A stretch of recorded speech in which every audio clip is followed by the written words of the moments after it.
রাসূল সাল্লাল্লাহু আলাইহি ওয়াসাল্লামকে হত্যা করার জন্যে তার বাড়ির পাশে চতুর্দিকে যুবকদেরকে ফিট করেছেন। 12 জন যুবককে যে কোনো মূল্যে আজকে রাতেই মুহাম্মদ সাল্লাল্লাহু আলাইহি ওয়াসাল্লামকে হত্যা করে ফেলব, মুহাম্মদকে যে কোনো মূল্যেই হত্যা করে ফেলব।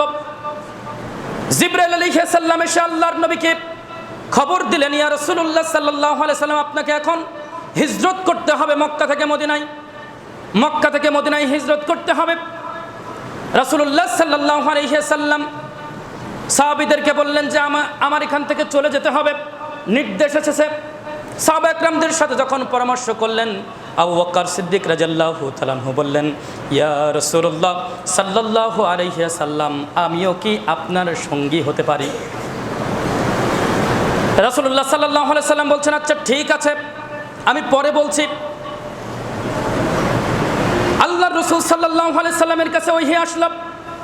রাসূলুল্লাহ সাল্লাল্লাহু আলাইহি ওয়াসাল্লাম জানিয়ে দিলেন আবু বকর সিদ্দিক রাদিয়াল্লাহু তাআলা আনহুকে যে, হে আবু বকর, তুমিও আমার সঙ্গী হতে পারো। দুইজন রাতের বেলায় এদিকে কাফেররা 12 জন যে যুবককে ফিট করেছিল হত্যা করার জন্য, এরা বলছে যে একটু রাত গভীর হওয়ার পরেই আমরা মুহাম্মদকে হত্যা করব। আর মুহাম্মদ সাল্লাল্লাহু আলাইহি সাল্লাম এবং আবু বকর সিদ্দিক রাদিয়াল্লাহু তাআলা আনহু পরামর্শ করেছেন যে আমরা অমুক সময় আমরা বের হয়ে যাব। বের হয়ে গেলেন, ঘর থেকে বের হয়ে গেলেন। হযরত আলী রাদিয়াল্লাহু তাআলা আনহু শুয়ে আছেন, নবী মুহাম্মদ রাসূলুল্লাহ সাল্লাল্লাহু আলাইহি সাল্লামের চাদর গায়ে দিয়ে। সবাই দেখছে, কাফেরেরা, ওই যুবকেরা দেখছে, ওই যে মুহাম্মদ শুয়ে আছে কে? আলী রাদিয়াল্লাহু তাআলা আনহু। আর ওদিকে বের হয়ে চলে গেল। হঠাৎ করে যখন ওদের ওই সময় আসলো, এই যুবকদের সময় আসলো, তখন তারা চাদরটা সরিয়ে দেখে যে এখানে তো মুহাম্মদ নাই, এ তো আলী, এখানে তো মুহাম্মদ নাই। তখন ওরা খুঁজতে শুরু করলো, দৌড়াদৌড়ি শুরু করলো, ছোটাছুটি শুরু করলো, খুঁজতে শুরু করলো। খুঁজতেছেন, প্রতিমধ্যে সাওর গুহার ভিতরে আল্লাহ রাসূল সাল্লাল্লাহু আলাইহি সাল্লাম এবং আবু বকর সিদ্দিক রাদিয়াল্লাহু তাআলা আনহু তারা কি করেছেন? আশ্রয় নিয়েছেন। এমন একটি গুহা যে পা দেখা যায়, ছোট্ট একটি গুহা, একেবারে ছোট্ট। ওই কাফেরেরা পায়ের নিচের দিকে তাকালেই মুহাম্মদ সাল্লাল্লাহু আলাইহি সাল্লাম এবং আবু বকর রাদিয়াল্লাহু তাআলা আনহুকে দেখতে পাবেন। আল্লাহ রাব্বুল আলামিন তাদেরকে বাঁচিয়ে দিলেন। এক সময় এক দীর্ঘ ও ক্লান্তিকর সফরের পর মক্কা থেকে মদিনায় হিজরত করে মদিনার উপকণ্ঠে এসে পৌঁছালেন নবী মুহাম্মদ রাসূলুল্লাহ সাল্লাল্লাহু আলাইহি সাল্লাম। শহর থেকে লোকেরা দৌড়ে এলো, কে এসেছে, কে এসেছে? মুহাম্মদ এসেছে, মুহাম্মদুর রাসূলুল্লাহ সাল্লাল্লাহু আলাইহি সাল্লাম এসেছে। কে এসেছে, কে এসেছে? রহমতের নবী, মায়ার নবী, দয়ার নবী, বিশ্ব নবী জনাবে মুহাম্মদ রাসূলুল্লাহ সাল্লাল্লাহু আলাইহি সাল্লাম এসেছে। শহর থেকে দৌড়িয়ে আসছেন লোকেরা মুহাম্মদকে দেখার জন্য, মুহাম্মদ সাল্লাল্লাহু আলাইহি সাল্লামকে দেখার জন্য লোকেরা শহর থেকে ছুটে আসছেন। গ্রামের মানুষেরা ছুটে আসছেন। সরু একটা রাস্তা, ভিড় জমে গেল। সরু একটা রাস্তা, ভিড় জমে গিয়েছে। সবার চোখে মুখে আনন্দ, চোখে অশ্রু সজল, চোখে এবং আনন্দ। সবাই চতুর্দিক থেকে ঘিরে ধরেছেন, কেউ বা আবার ছাদের উপরে উঠেছেন। সবাই চতুর্দিক থেকে তাকবীরের ধ্বনি দিচ্ছেন, তাকবীরের ধ্বনি। কেউ বা পড়ছেন লা ইলাহা ইল্লাল্লাহ, লা ইলাহা ইল্লাল্লাহ, লা ইলাহা ইল্লাল্লাহ। আবার কেউ বা আল্লাহু আকবার, লিল্লাহি তাকবীর, আল্লাহু আকবার ধ্বনি দিচ্ছে। এভাবে করে তাকবীরের আওয়াজ শুরু হয়ে গেল। নবী মুহাম্মদ সাল্লাল্লাহু আলাইহি সাল্লামকে দেখছে অধীর দৃষ্টিতে, সুন্দরতম দৃষ্টিতে রাসূল মুহাম্মদ সাল্লাল্লাহু আলাইহি সাল্লামকে দেখছে আর সবার মনের ভিতরে একটা শান্তি বিরাজ করছে। আমাদের কাছে এসেছে, কে এসেছে, কে এসেছে? রহমতের নবী এসেছে, মায়ার নবী, দয়ার নবী এসেছে। সেই নবীর নাম হলো মুহাম্মদুর রাসূলুল্লাহ সাল্লাল্লাহু আলাইহি ওয়াসাল্লাম। ছোট্ট ছোট্ট ছেলেমেয়েরা কবিতা পড়া শুরু করে দিয়েছে। চাঁদ উঠেছে, চাঁদ উঠেছে ওই সানিয়া পাহাড়ে, শুকর করো আল্লাহ তাআলার, আল্লেন যিনি তাহারে। এভাবে করে কবিতা বলছে ছোট্ট ছোট্ট বাচ্চারা। আজকে থেকে মদিনার অবস্থা পরিবর্তন হয়ে যাবে, মদিনার মানুষদের অবস্থা পরিবর্তন হয়ে যাবে। আজকে থেকে এই শহরের নামও পরিবর্তন হয়ে যাবে, নামটা পরিবর্তন হয়ে হবে মদিনাতুন নবী আল মুনাওয়ারা, আল্লাহর নবীর আলোকিত শহর। সুবহানাল্লাহ। নবী মুহাম্মদ রাসূলুল্লাহ সাল্লাল্লাহু আলাইহি সাল্লামের চারপাশে আনন্দিত হৃদয়। রাসূলুল্লাহ সাল্লাল্লাহু আলাইহি সাল্লাম অশ্রু সজল, অশ্রু ভেজা চোখ আর ওয়ানাবিল সুখের হাস্য উজ্জ্বল কাফেলা নিয়ে সামনের দিকে এগিয়ে চললেন। এই আনন্দ উৎসবের কোলাহল থেকে একজন যুবক, নাম তার উকবা বিন আমের আল জুহানি রাদিয়াল্লাহু তাআলা আনহু, উকবা বিন আমের রাদিয়াল্লাহু তাআলা আনহু, তিনি দূরে আছেন, কারণ তিনি চড়াচ্ছেন মেষ, তিনি চড়াচ্ছেন ভেড়া, তিনি চড়াচ্ছেন ছাগল। মরুভূমিতে তিনি ছাগল চড়াচ্ছেন, মেষ চড়াচ্ছেন ভেড়া। তিনি আসতে পারেন নাই। আল্লাহর নবী সাল্লাল্লাহু আলাইহি সাল্লাম যখন গিয়েছেন, চতুর্দিকে খবর ছড়িয়ে পড়ল। শহরে গ্রামে, শহর থেকে গ্রামের চতুর্দিকে নবীজি শুভ আগমনের খবর ছড়িয়ে পড়ল। নবী মুহাম্মদ রাসূলুল্লাহ সাল্লাল্লাহু আলাইহি সাল্লামের খবর শুনতে পেলেন। কে জানি বলল, উকবা বিন আমির রাদিয়াল্লাহু তাআলা এর কাছে কে জানি বলল, ও উকবা, তুমি কি শুনেছ? নবী মুহাম্মদুর রাসূলুল্লাহ সাল্লাল্লাহু আলাইহি সাল্লাম মক্কা থেকে হিজরত করে মদিনায় এসেছেন। এ বাইরে কারা? এই বাইরে কারা?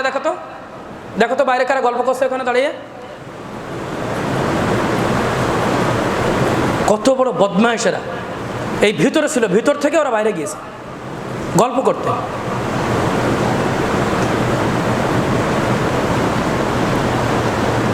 কে জানি খবর দিল,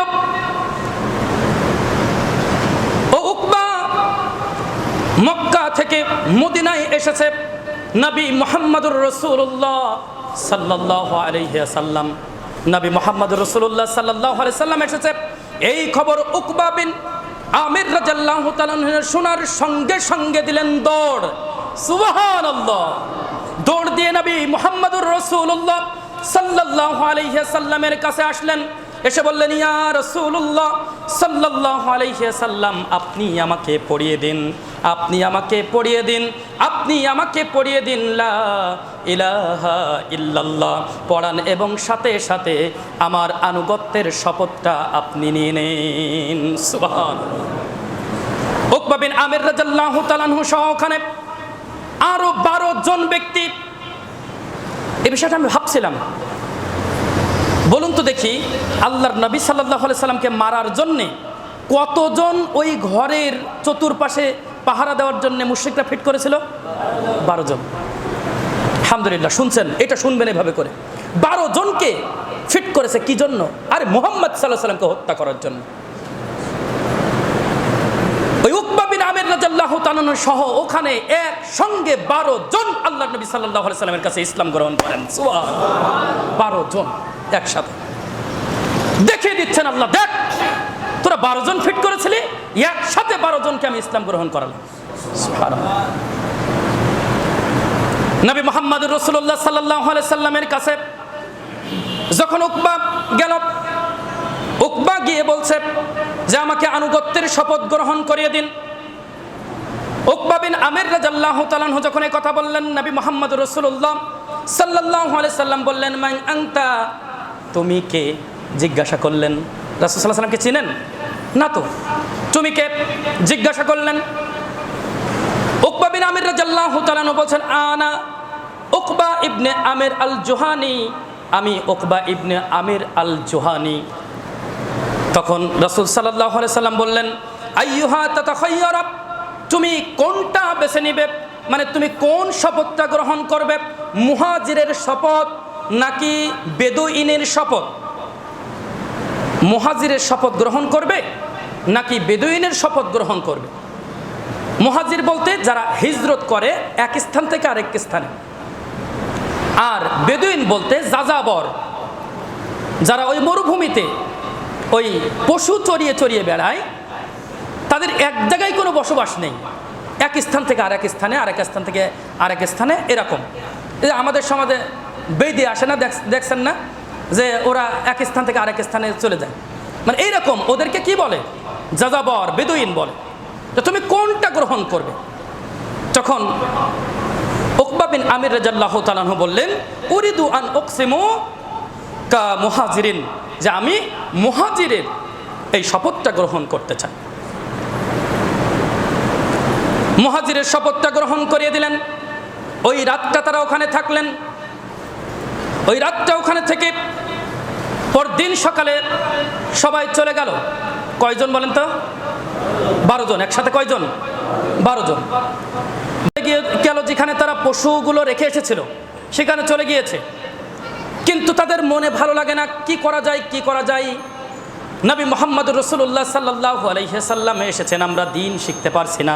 আমাদের দিন শেখার জন্যে নবী মুহাম্মদ সাল্লাল্লাহু আলাইহি সাল্লামের কাছে আমাদের যেতে হবে, তার সহচর্যে গিয়ে আমাদের দিন শিক্ষা করতে হবে। কিন্তু আমরা তো সবাই মেষপালক, পশুপালক, আমরা তো যেতে পারছি না একসাথে সবাই। তখন তারা পরামর্শ করল, এখান থেকে 2-1 জন মুহাম্মদ সাল্লাল্লাহু আলাইহি সাল্লামের কাছে যাবে, ওখান থেকে দিন শিক্ষা করে আসবে, ওইগুলো আমরা শুনবো, তারপরে আবার আরেক দল যাবে। এভাবে করে তারা সেট করলো। উকবা বিন আমির রাদিয়াল্লাহু তাআলা আনহু বললেন যে আমি তোমাদের কাছে আমার পশুগুলো রেখে যেতে ভয় পাচ্ছি। যারা যাবে নবী মুহাম্মদ সাল্লাল্লাহু আলাইহি সাল্লামের কাছে, তারা আমার কাছে পশুগুলো রেখে যেতে পারো। সবাই যায় আর আসে, যায় আর আসে, যায় আর আসে। একদিন হঠাৎ করে উকবা বিন আমির রাদিয়াল্লাহু তাআলা আনহু চেতনা ফিরল, হুঁশ ফিরল। উকবা বিন আমির রাদিয়াল্লাহু তাআলা আনহু বলছেন, হায় হায়, আমি এটা কি করছি? সামান্য দুনিয়ার কয়েকটি বকরির জন্যে, কয়েকটি মেষের জন্যে, কয়েকটি ভেড়ার জন্যে আমি নবী মুহাম্মদুর রাসূলুল্লাহ, মায়ার নবী, দয়ার নবী, নবী মুহাম্মদুর রাসূলুল্লাহ সাল্লাল্লাহু আলাইহি সাল্লামের সাহচর্য থেকে আমি বিরত থাকছি।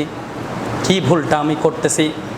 যখনই তার চেতনা ফেলল, হুঁশ ফেলল, সাথে সাথে উকবা বিন আমির রাদিয়াল্লাহু তাআলা আনহু ওই ভেড়ার পাল, ছাগলের পাল, মেষের পাল ফেলে রেখে সরাসরি তার পরিবার পরিজন এবং ওই মেষ সব কিছু ফেলে রেখে, পশুগুলো ফেলে রেখে চলে আসলেন নবী মুহাম্মদুর রাসূলুল্লাহ সাল্লাল্লাহু আলাইহি সাল্লামের কাছে। নবী মুহাম্মদ সাল্লাল্লাহু আলাইহি সাল্লামের কাছে চলে আসলো। তার সাহচর্যে থাকার চেষ্টা করছে। রাসূল মুহাম্মদ সাল্লাল্লাহু আলাইহি সাল্লাম মসজিদে নববীতে থাকেন, মসজিদে নববীর পাশে থাকেন। নবী মুহাম্মদ সাল্লাল্লাহু আলাইহি সাল্লামের মসজিদে নববীর পাশে একটা উপত্যকা, উঁচু একটা উপত্যকা, যার নাম হচ্ছে আহলে সুফা। আহলে সুফা, আহলে সুফাই তারা অবস্থান করে। যারা দিন শিক্ষা করতে যায় তারা সবাই ওই আহলে সুফাই অবস্থান করে। ওখান থেকে মসজিদে নববীতে নবী মুহাম্মদ সাল্লাল্লাহু আলাইহি সাল্লামের ওখানে যাওয়া আসা করে আর দিন শিক্ষা করে। উকবা বিন আমির রাদিয়াল্লাহু তাআলা আনহু নবীজির সন্নিকটে গিয়ে কোরআন শিখলেন, হাদিস শিখলেন। আস্তে আস্তে সাহাবীদের মধ্যে অন্যতম একজন আলেমে দিন হিসাবে পরিণত হলেন। সুবহানাল্লাহ। একই সাথে দক্ষ কোরআন তেলাওয়াতকারী ও সামরিক নেতা হলেন। পরবর্তীতে ইসলাম যখন মদিনায় পূর্ব থেকে পশ্চিম দিগন্তে ছড়ে পড়ে, তখন তিনি হয়ে যান একজন প্রসিদ্ধ মুসলিম প্রশাসক। সুবহানাল্লাহ। ছিলেন কি? রাখাল। হলেন কি? প্রসিদ্ধ প্রশাসক। এবং তার হাত দ্বারাই মিশর বিজয় হয়েছিল। সুবহানাল্লাহ। ছিলেন কি আর হচ্ছেন কি কিসের জন্যে? রাসূল মুহাম্মদ সাল্লাল্লাহু আলাইহি সাল্লামের সাহচর্যে গিয়ে দিন শেখার জন্যে। আমাদের আজকে আলোচনা কি ছিল বলেন তো? দিন শেখার গুরুত্ব এবং ফজিলত।